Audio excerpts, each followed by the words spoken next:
అంత గొప్ప అవతారం శ్రీరామ అవతారం. శ్రీరామ నవమి నాడు అందరూ తప్పకుండా ఉపవాసం చేస్తారు.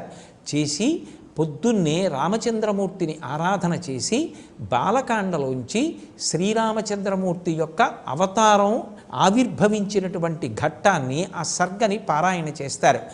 పారాయణ చేసి దేవాలయానికి వెళ్ళి రామచంద్రమూర్తిని సేవించి పరిపరి విధముల మార్చి మార్చి ఇంద్రియములకు భగవంతుణ్ణి ఆలంబనంగా ఇచ్చి ఉపవాస దీక్షలో రామచంద్రమూర్తిని సేవిస్తారు.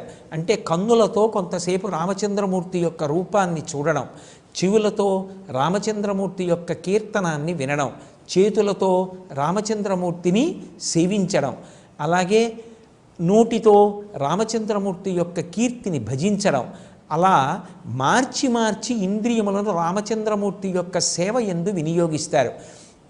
ఆ రోజంతా